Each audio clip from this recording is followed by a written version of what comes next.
and obviously, the policies that we put into practice. So I'll show you before I start in terms of, this particular discussion. What I would also show you is how some of these changes, when they are communicated, come across, to us from various awarding bodies.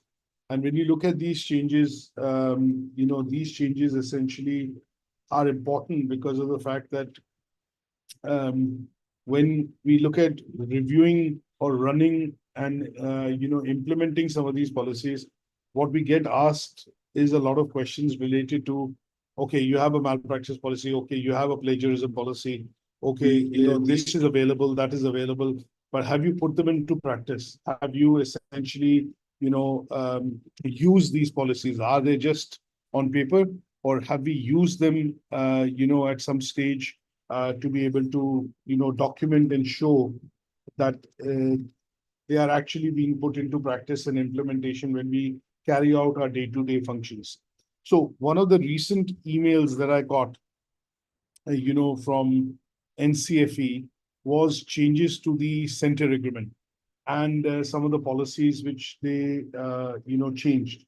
So when I look at, this aspect of, the changes which are being introduced, and they normally tend to be introduced, I would say towards the start of the academic year. And when you look at these changes which are introduced, what we would want to do as an IQA is become that conduit wherein you read and go through these changes, understand them yourself first, and then at some stage, you basically put them into practice. That means you essentially go in and, explain some of these to the team internally that you manage, which could be a team of assessors, as a part of the department, as a part of the course management team, program review team. And then what we end up doing is basically look at, following these through to ensure that, they are mirroring our policies internally. So let me start by showing what I mean and what it is related to when we talk about these changes which have come across. So let me just share my screen with the changed policies that I've downloaded.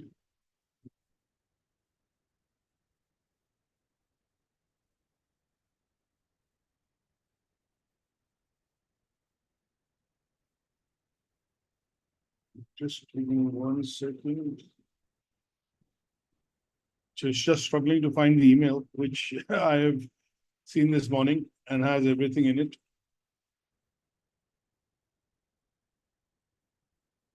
So are you able to see my screen now?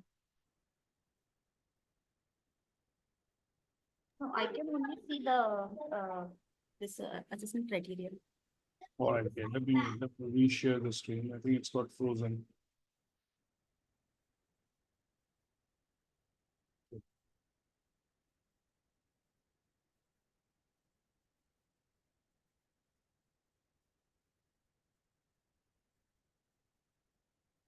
There we go.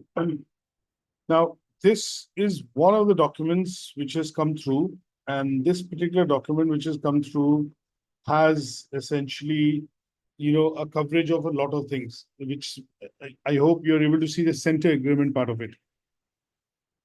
Now, in this, if we see, there are lots of different, I would put it this way, lots of different headings which are of use for us, specifically as an IQA, because this particular document is showcasing what changes and what are the major legal compliance and practices that we have to, follow through in the center as far as delivery of any qualification is concerned. So if I scroll down to certain aspects of it, one is the provision of information and reporting. That means communication, mandatory documentation.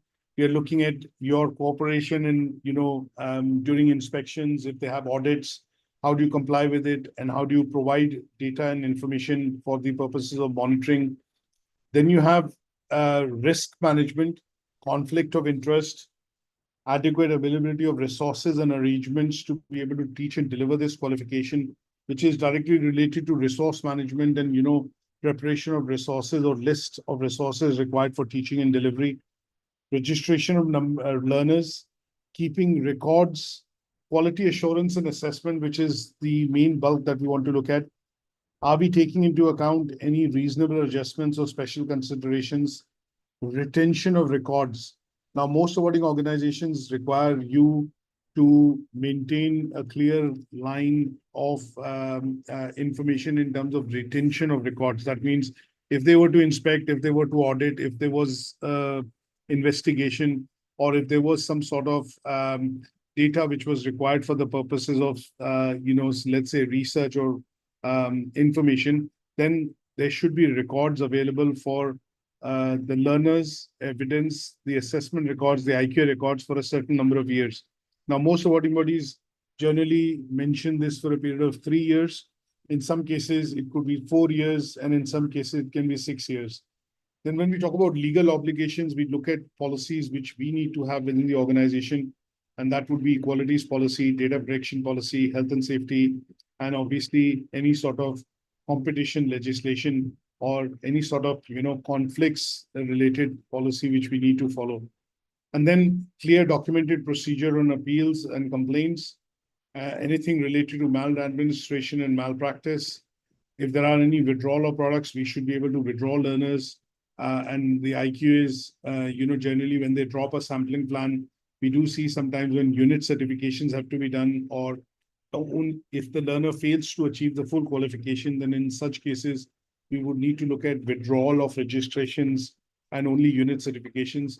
And basic bits which are related to, how do we maintain communication with regards to awarding body guidelines internally with the teams.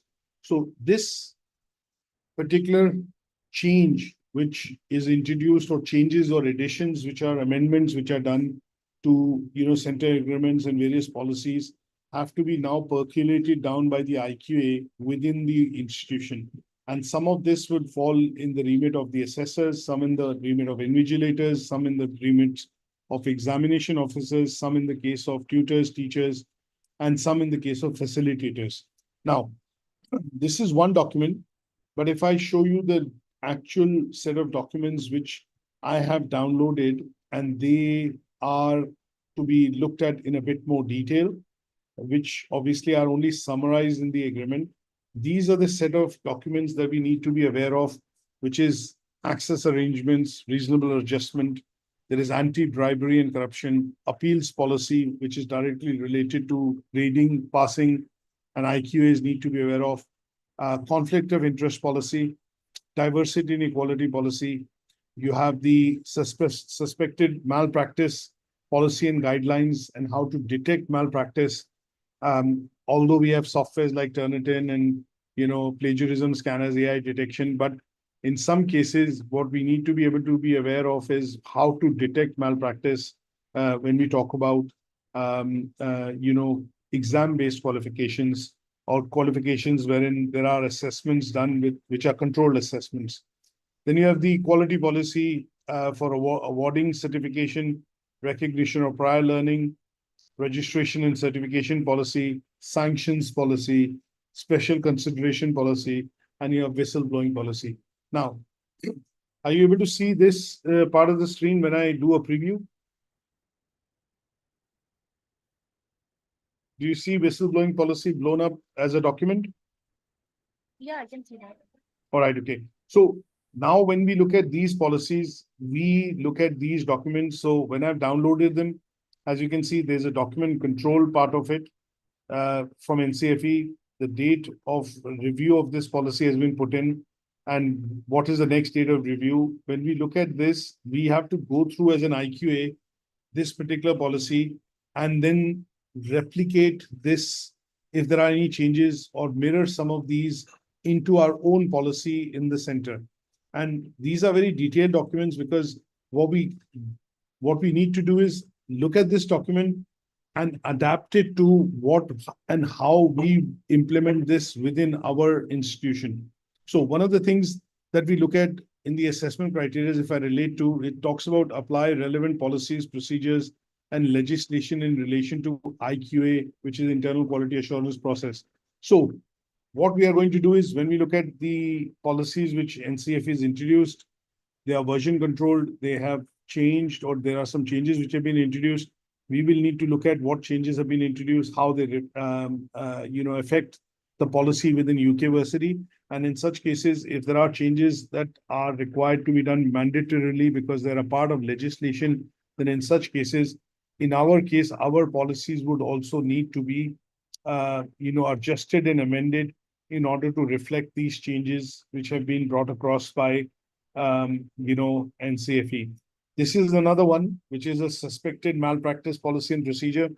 And as you would see, this is developed by the Joint Council for Qualifications. It's an extensive document. But what we are looking at in this is bodies like us, centers like us, which have direct claim status. What are the guidelines which have changed for centers which have direct claim status in relation to malpractice? So as an IQA, you are going to be looking at understanding how these changes are going to be affecting the center.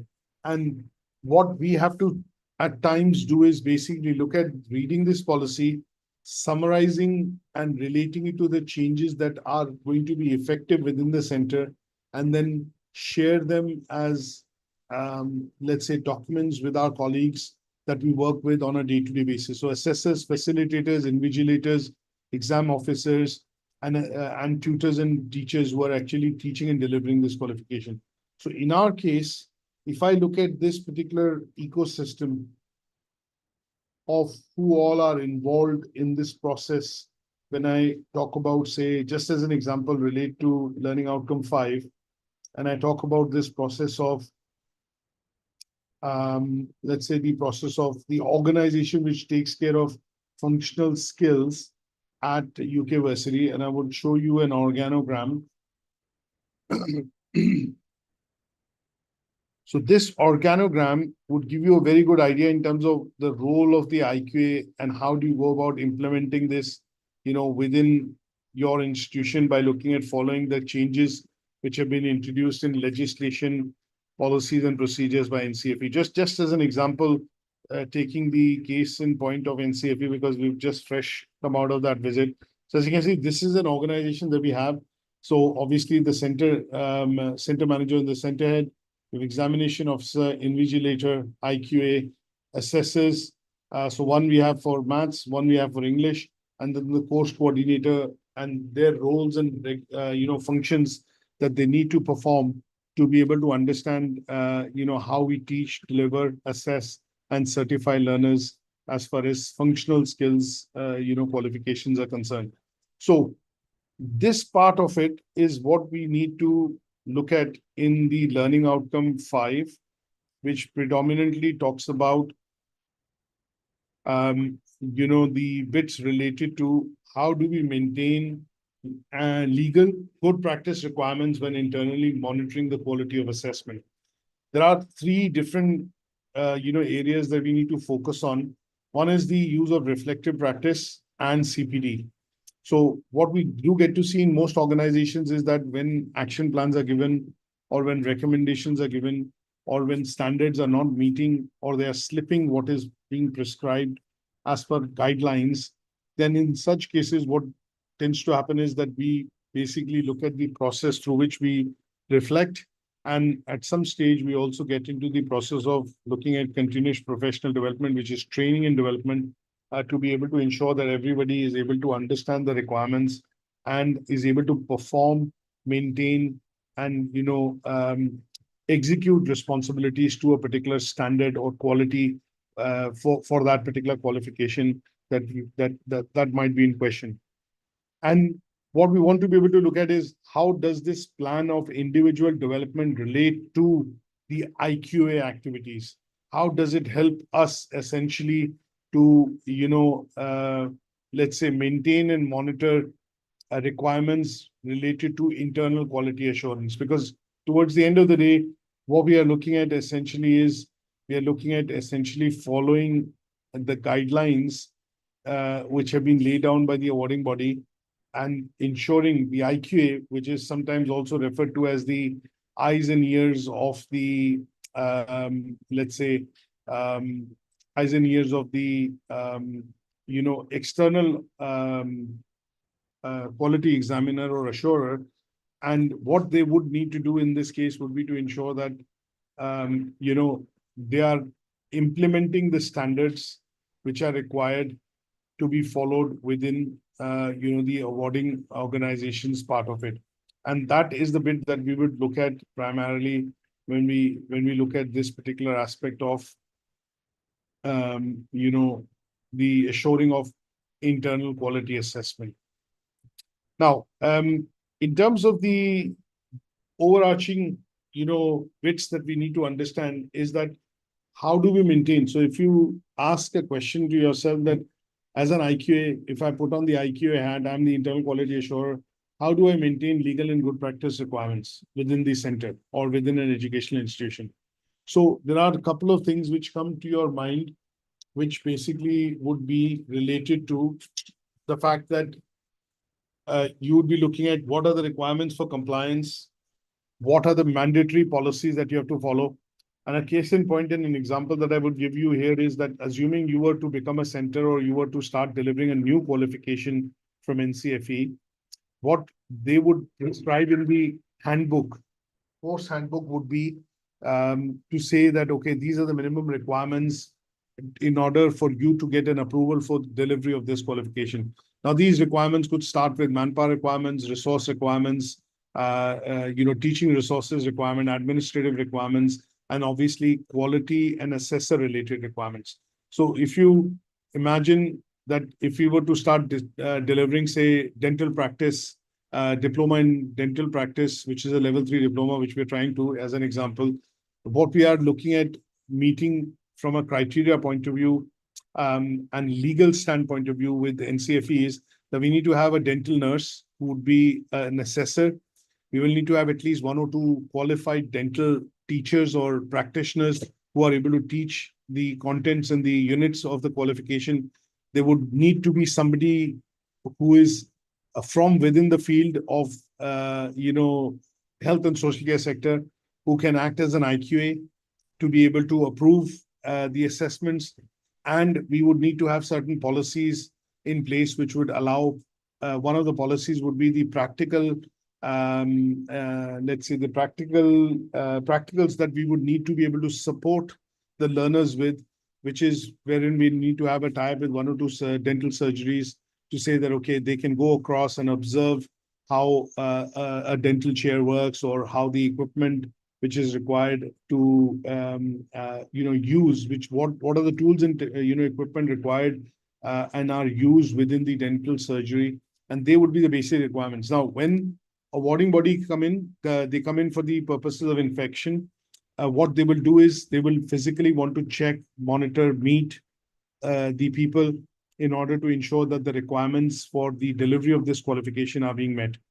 They will also look at certain aspects of ethical principles, which is related to the fact that, okay, is there a conflict of interest?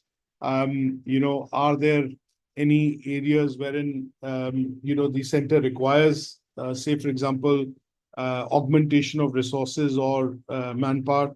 And in some cases, what they will also do is go through the documentation to see how some of the existing policies have been amended and adapted for the delivery of this particular qualification. So from an IQA standpoint of view, you would be the key person who would basically manage this particular approval, this particular visit.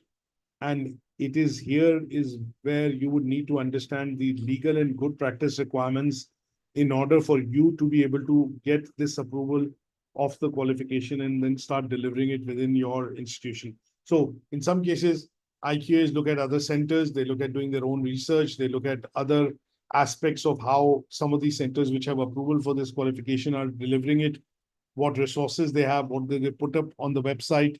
And obviously you could have formal conversations with the NCFE representative to understand what would be the requirements, bare minimum requirements, which are required for us to take an approval or get an approval for such a qualification.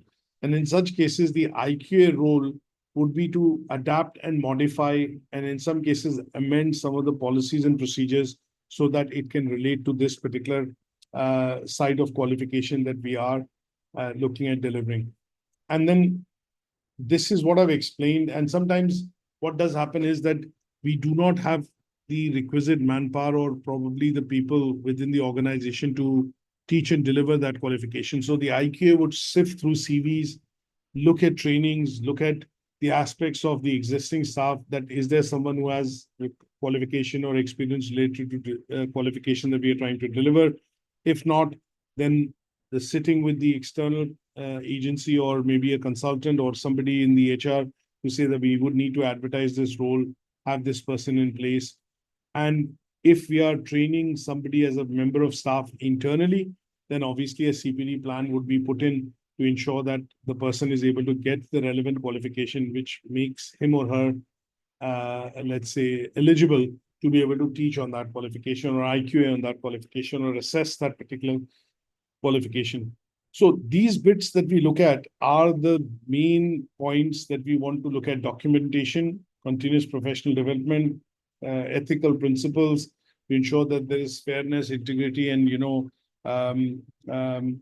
respect for the let's say in terms of the quality and areas related to the requirements which are currently being met with regards to policies and procedures before you get an approval to run this particular qualification at the center. And that's the overarching aim of this qualification. So as an IQA, you should be aware of the policies and procedures which are directly related to your area of work. You should also be aware of policies and procedures which are which you would need to oversee because although they would not fall into your direct remit, but you would be required to oversee and work with colleagues within that side of the organization. For example, assessors, teachers, tutors, invigilators, but you should be aware of the policies and procedures and be able to give out guidance which is related to legislation. That means this is something which is mandatory, which has to be followed. And in some cases, the policies and procedures to ensure that they are adapted to meet the requirements, what the awarding bodies are stating. And that would be the part of the IQA role when we look at the learning outcome, 5 in particular, or this particular learning outcome that we are looking at from a point of view of internally assuring the quality of assessment. Any questions on this so far?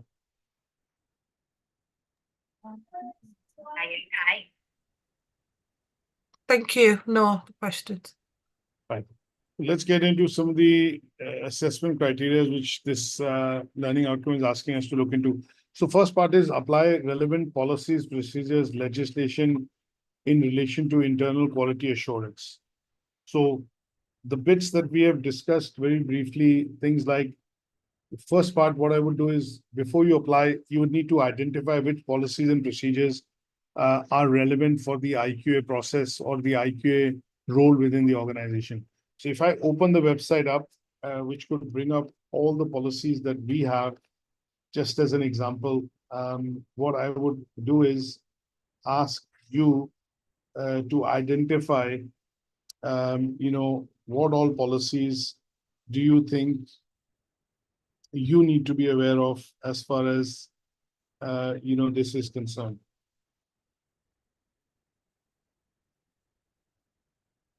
Just give me 1 minute. I'll share the website. There we go. So the policies are at the bottom. If I go into all policies, it should open up a policies page.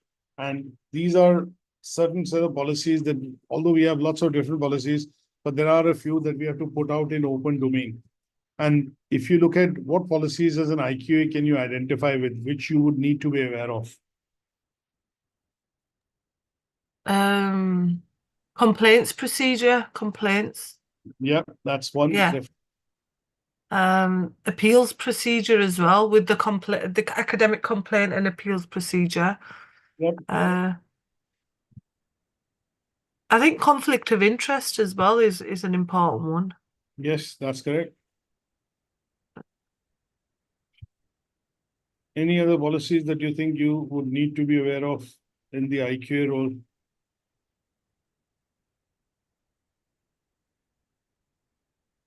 So Reasonable adjustments. yeah, reasonable adjustments, yes.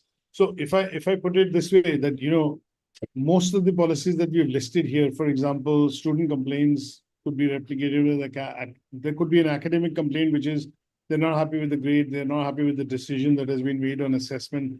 That would be academic, but there could be another complaints policy, so that would be a generic one.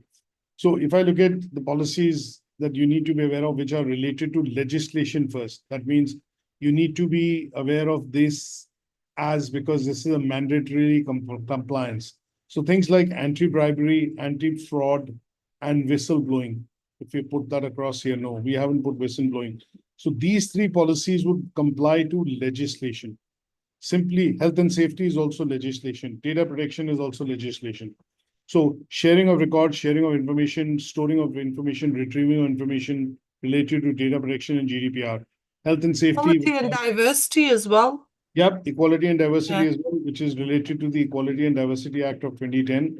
So there are policies that you would need to be aware of from a legislative point of view. That means that is compliance. There is no if and but, no left and right on that.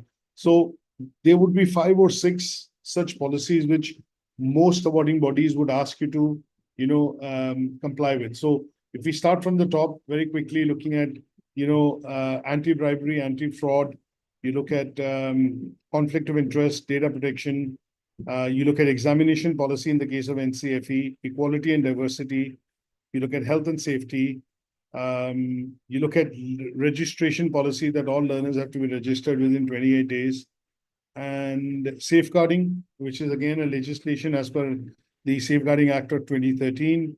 So these policies would conform to legislation. That means compliance. Then there are policies and procedures which are within the remit of your IQA role. So when I look at the remit of the IQA role, in order for you to be able to implement, work on the procedures and ensure that everything is being followed and it's being you're being fair towards learners, the judgments are accurate, factual, and realistic, then in such cases you are aware of the academic complaints policy and appeals procedure. You're also aware of the assessment of prior learning. You'd also be looking at, extenuating circumstances or special adjustments in some cases, like availability of scribe, or, making sure if somebody is dyslexic and they need help or additional time needs to be provided for assessments, then in such cases, you would probably be looking at extenuating circumstances. One of the policies that you would be aware of directly would be the IQA policy. What is your role? What do you do? How you perform the process? That would be one of the things. Learner registration would fall into that. In fact, prevent radicalization would be a legislation policy that you need to be aware of, which relates to things like grooming, bullying, and cyberbullying, grooming, female FGM, and things like that. Plagiarism and malpractice, reasonable adjustments and special considerations. These would be and staff CPD. These would be the policies and procedures that you would need to be aware of in your IQA role. And they are a basic must that you would need to understand and know in order to use them in the day-to-day operation of your, I would say, let's say execution of, or your performing of your role. So on this particular assessment criteria, what we need to be able to do is understand what are these policies, what are the relevant policies from a compliance point of view, and what are the relevant policies from a point of view of procedures that you use them as policies, and their procedures that you use in terms of doing your day-to-day IQA role. That's what I've summarized here on the table. So any such decisions related to assessments, which would have the malpractice policy, it could have your access to prior learning policy, reasonable adjustment policy, registration policy. These policies would be related to directly, assessment policies or procedures that you need to be aware of. Because at the end of the day, when you draw up an IQA plan, you do the sampling of the qualification across assessors, across all learners. You would need to know how to implement this if in such cases, if a learner has a special requirement, or you need to give or take into account special considerations. Health and safety, data protection, equality and diversity, and regulatory standards would be the policies that you would be aware of from a point of view of compliance. So as far as, in a nutshell, if I say, when I talk about this particular assessment criteria, which relates to applying, let's say, relevant policies and procedures in connection to IQA process, there are 13 policies in total that you need to be looking at and aware of, have copies of it, in order for you to be able to do your function and your role, performing your role effectively. And some of these will conform to compliance and legislation. Some of these will relate to assessment procedures and IQA procedures that you would need to follow in your day-to-day, I would say, execution of responsibilities. Is that okay?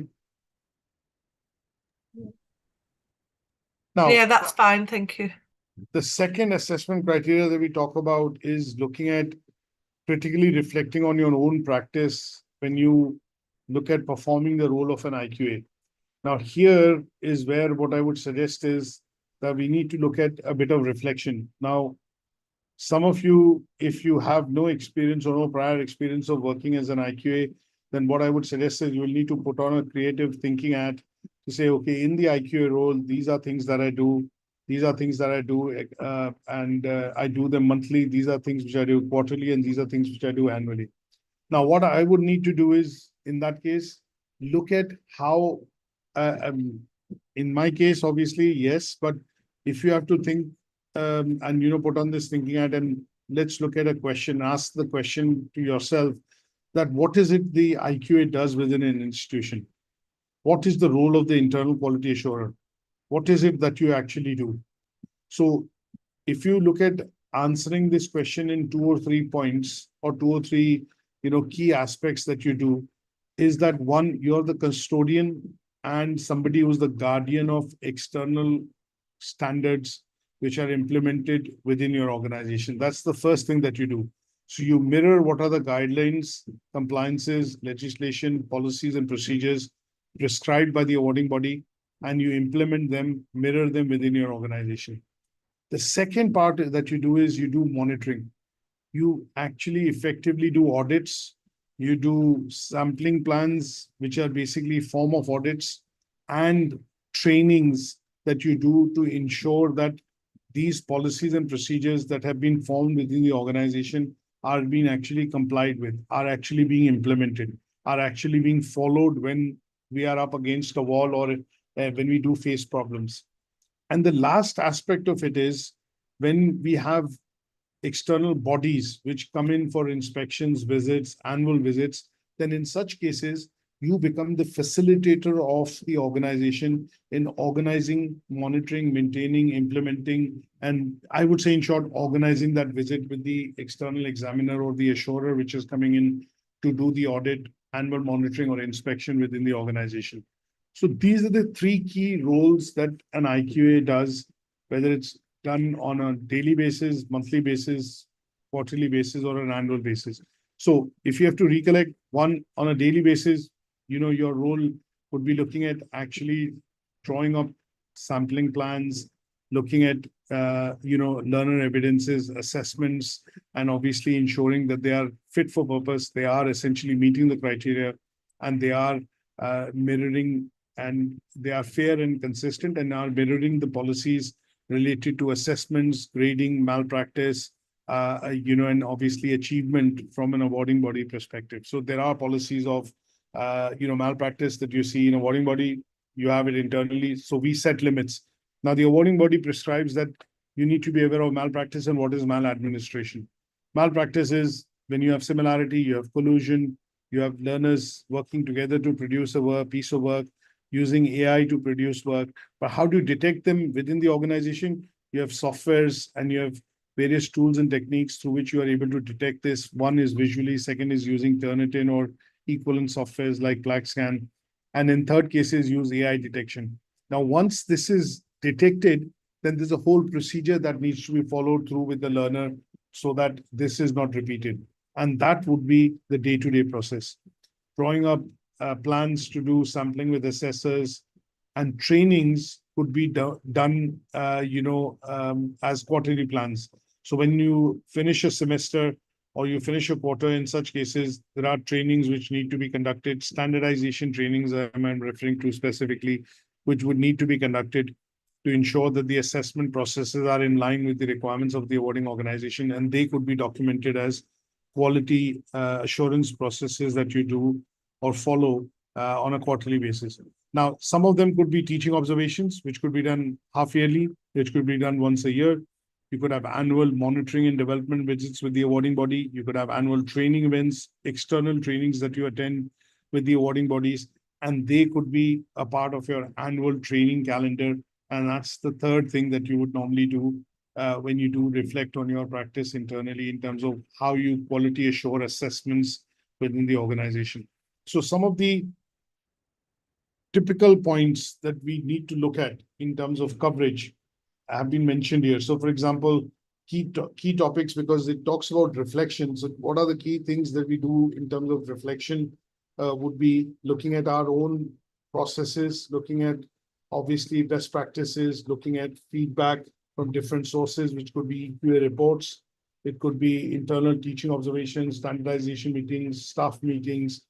It could be also looking at observing, mentoring, and monitoring, or participation in certain seminars and external training events, and then having your own CPD plan to ensure that you are, up to date with any changes or any changes in requirements which have been introduced by the awarding organization. So in general, when we look at one of the key things that we have to look at is to ensure that you are keeping yourself up to date with any changes which are happening. So if I look at the NCFE, just as an example, sticking to what we've been discussing today with functional skills level 2. So if I just share my web screen again, the website that I want you to look at.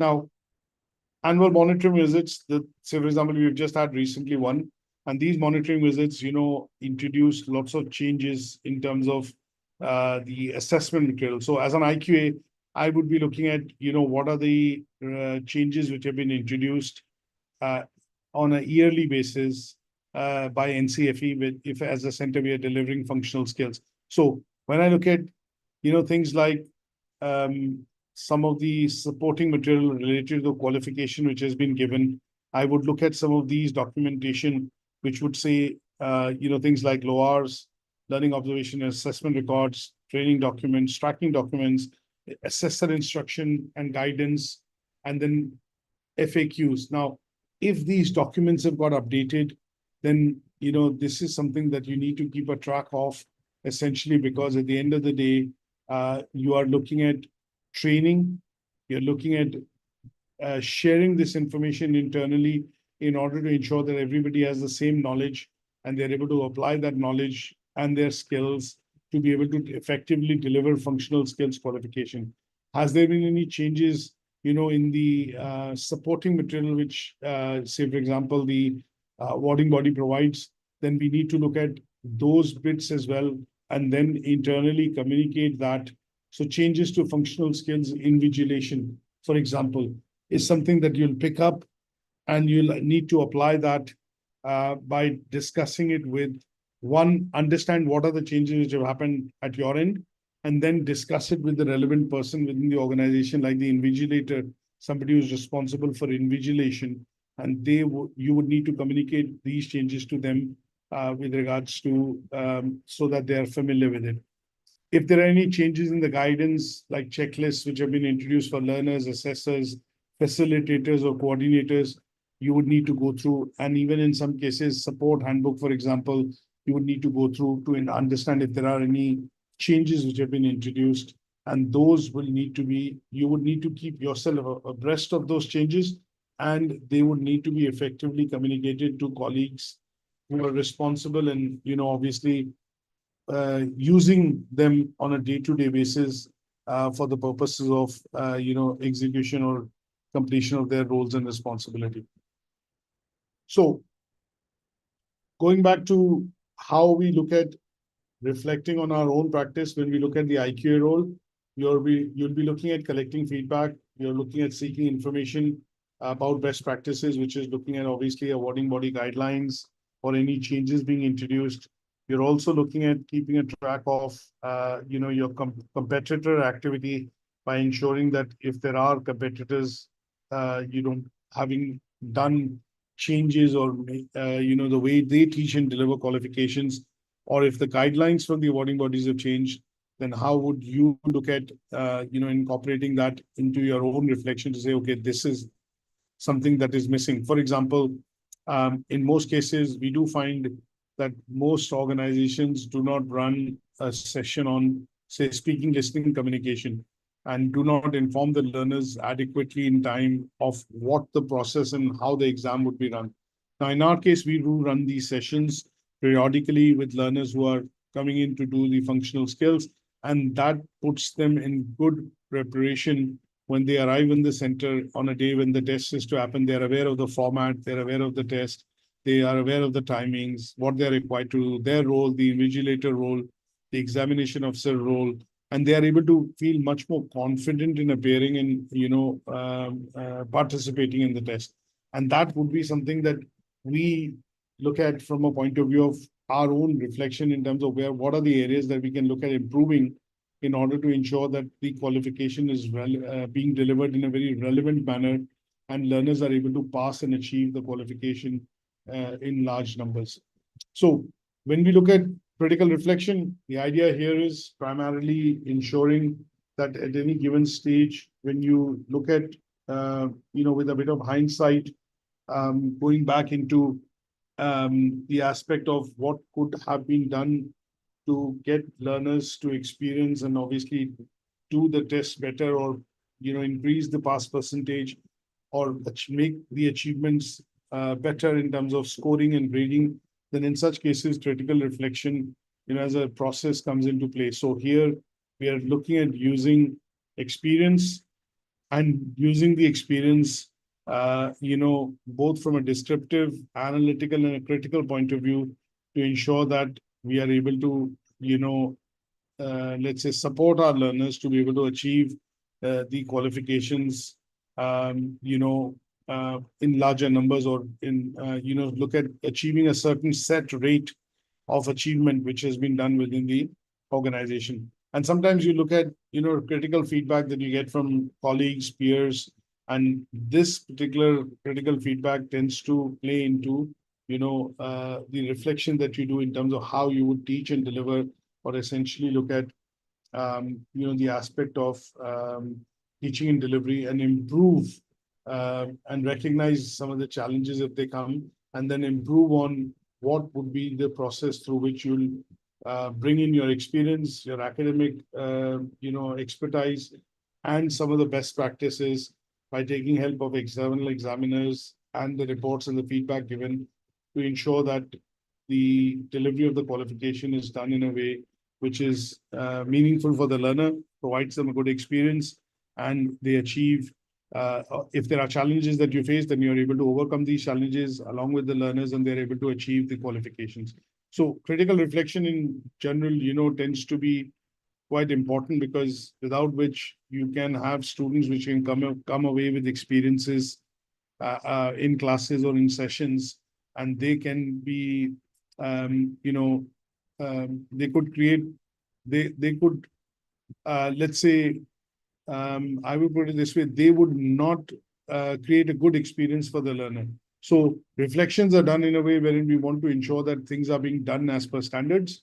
And if they are not meeting the standards, then what is required to be changed or needed to change in order to ensure that we are able to teach and deliver that qualification to the required standards. So as a process, when we look at lots of these, we often hear of experiences that he's a good teacher, or he's somebody who's very good at articulation of concepts or frameworks.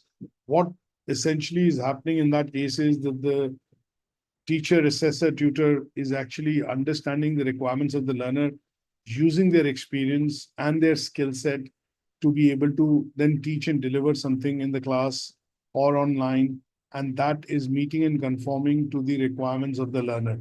And that is where this bit of critical reflection comes in, because it's a continuous process. It's a process through which you are able to look at careful considerations of your teaching and delivery and ensure that you are putting forward the best resources, and the way you teach and deliver is being done in a way which is meeting the expectations of the learners. So in general, when you look at this particular table that I've drawn up in terms of critical reflection, you're looking at application of your practice in the IQA role, specifically what you do well, what you don't do well. If you need training in certain areas, you are going to identify your strengths and weaknesses and then document them into a CPD, which is the next assessment criteria, so that you are able to improve on some of those aspects by doing the reflective practice of your own role as an IQA within the institution. Is that okay? Any questions on this? No, that's fine. No, nothing from my side. Now, the last assessment criteria is how do we, maintain the currency of our own expertise and competence in the IQA process. Now, basically what this is saying is we have to create a plan, but how do we look at, as a first, thing which comes to your mind as a question is, how do you look at maintaining your own expertise? How do you improve in your own area of work? You do the same thing day in, day out, but how do we look at improvements? How do we look at making improvements? How do we look at, for example, making or incorporating changes? How do we look at adapting to best practices, which are sometimes highlighted by awarding bodies and external examiners? How do you look at creating benchmarks which will allow you to perform or allow you to work at the cutting edge of your role as far as the internal quality assurer is concerned? So if you put on a thinking hat and just think in terms of the bits that you would need to do in order to be the best in your role. So a couple of things would come to your mind. Without looking into the slides, a couple of things would come to your mind. One is, in order for me to maintain the standards and understand the requirements and the changing, goalposts, which sometimes happen with changing specifications, as I would put it this way, you would be one which will be looking at getting hold of information which is coming through newsletters, for example, changes which are communicated across through newsletters by awarding bodies. You would also look at attending external events or training events which are conducted by various awarding bodies from time to time, specifically related to your role of the internal quality assurer. So there are annual conferences which happen, which you need to be a part of.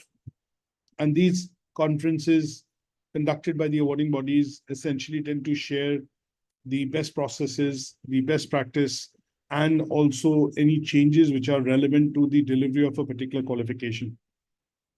Then, if I look at another option or another method through which I would maintain my currency and up to date would be to look at reading through thoroughly the external examiner reports, whether they are annual monitoring reports, whether they are individual visit reports, but I will be looking at going through them in detail to understand any recommendations, any action points which have been, put forward,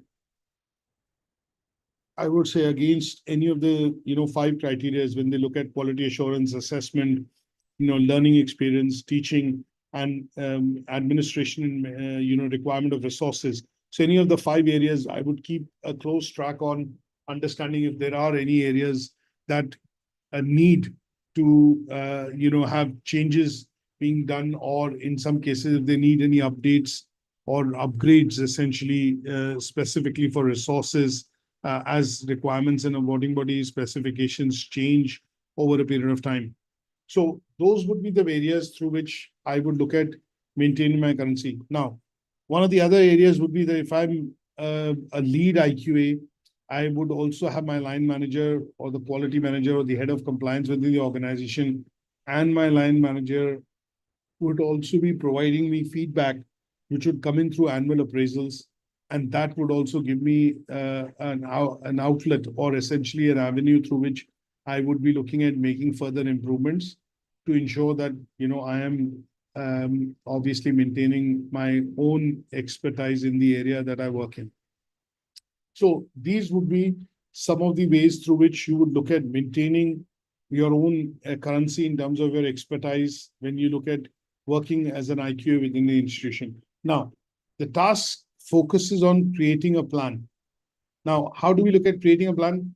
I have looked at giving an example of some of the units that I teach at level 6 and 7. And for example, if I teach HRM, strategic management, leadership, then I would be looking at, in my plan, outlining some of the activities that I use to keep myself abreast of the changes happening within these areas and what I need to change in terms of updating the presentations, the case studies, or the examples that I take while teaching and delivering the qualification. So that plan could be a tabular plan. You could draw out a table, and that plan could be something that I include in a CPD. And CPD could be reading a book, watching a YouTube video, which is related to my subject matter, looking at taking part in surveys, or common studies which are sometimes instituted by universities and colleagues in various places, and they would be acting as a source of knowledge and obviously helping me keep myself up to date with the activities happening within that particular sector. So HRM, for example, I look at CIPD in particular, the Chartered Institute of Professional Development, and I look at their updates and newsletters which come out. I look at reading the newsletters coming out from the awarding bodies that we work with, like NCFE, ATHE, OTHM, Pearson, CASH, and they tend to give you, insights into developments or changes which are happening within the qualification. Some part of these I would need to develop. For example, if I don't have a particular skill, let's say as an IQA, I also want to be able to do endpoint assessments, which is look at working with apprenticeships and quality assuring the work of an apprentice.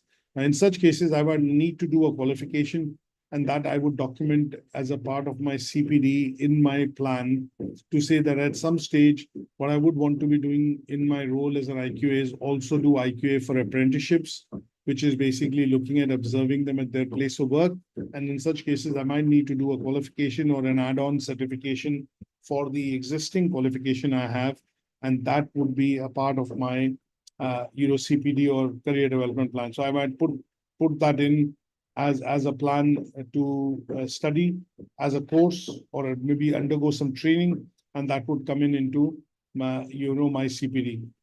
Engagement with professional networks. So you are aware of your competitors, you're aware of some of your colleagues in other organizations which work as an IQA, and obviously in such cases, when we look at higher education in particular, what we do get to see is that there are certain bodies that you can take a membership of, and that allows for these engagement and networking, opportunities to be provided through either online forums, discussion forums, seminars, or in some cases, annual training events.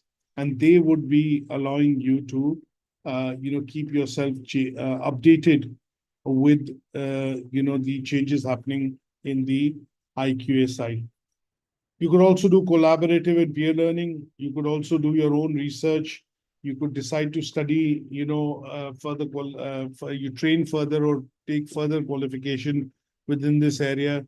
It could be via doing additional certification, or in some cases, having a secondment to a particular organization where you temporarily get into work, for that organization to gain experience, and also something that you might not be doing in your day-to-day role in your own organization. But the idea would be to deputize your senior manager or somebody would deputize you and say, you need to take training in this area. And that secondment or deputization would allow you to get that opportunity of also training and getting, say, an additional qualification through work experience. And that would be, helping you maintain the currency of your expertise and competence in the area of internal quality assurance. Mentoring and coaching is one such other opportunity, because sometimes when you're stepping into senior roles, assuming you worked as an IQA for a couple of years, and then you've got promoted to becoming a lead IQA, but after lead IQA, your next promotion or progression would be head of compliance or head of quality, then in such cases, you would be required to maybe shadow or, I would say, you would be required to work in a role wherein a senior would be mentoring you or coaching you to step into that role. But before that happens, you'd probably undergo a rigorous training with him or her for a couple of years by shadowing him or her in that role, and that would be classed as, mentoring in some cases. Coaching tends to be one-to-many. Mentoring tends to be one-to-one. That's the difference. So in a large organization, you'd probably have coaching. A lot of assessors after 10, 12 years of experience would also be then asked to take up IQA qualifications. In such cases, internal course or some sort of a training would be run by the organization, and that would be coaching. But in smaller organizations, that tends to be mentoring because it's one-on-one. And that would mean that the organization would be looking at asking somebody to step into the IQA role because the other person is, say, for example, retiring or is away, or they, in general, because of the increase of workload, they would ask another person to take up that role. And before that person gets into that role and starts working or flying solo, what they would need to do is basically do a bit of mentoring. They would be mentored by a particular expert within the organization who's already been performing that role for a couple of years. And the idea there would be to pick up some of the best practices, to put into play when you work and step into that role of the IQA. So these are various ways through which I would say you would need to create a plan. But I think the plan that I put across on the slide is a bit descriptive. You would maybe be able to create a tabular plan, which could be more practical in the sense of what are the activities that we tend to do and use and create when we do talk about, our own aspect of maintaining, currency and expertise and competence within the IQA role. And that would be, the three aspects which I mentioned earlier, things like making sure you're attending and taking part in annual trainings, which are organized by awarding bodies. You are obviously part of forums or some sort of groups wherein you have a membership, and that allows you to participate in forums and discussions, again, looking at adapting and picking up best practices. And finally, last but not the least, keeping yourself abreast of the activities which are happening and updates which are happening within the remit of your role with the awarding organizations or institutions that you work with. And they would allow you to keep yourself updated on the knowledge and skills required to perform and work in your role effectively. Is that okay? Yeah, Any that's questions okay. on this? So that brings us to more or less the end of this particular unit. And what we're going to do next week is basically look at doing a discussion on how do we put together the evidence, for this particular assignment. And that is where I would also then look at circulating a sample, which hopefully would allow you to include a lot of annexures along with the descriptions that you have to do of the task. But in order to substantiate those descriptions, it'll be good of you to, also have what is called annexures by using practical examples of policies and procedures in the case of Learning Outcome 5, and then, pass this unit or complete this unit. Thank you. Good stuff. So thanks so much for joining the session, and I will update Moodle shortly, and I'll drop a text message on the group chat to say that it's now all updated and you can start referring to it. Thank you, Raman. Take care. Thanks. You take care. Have a nice holiday, the rest of it. Thank you.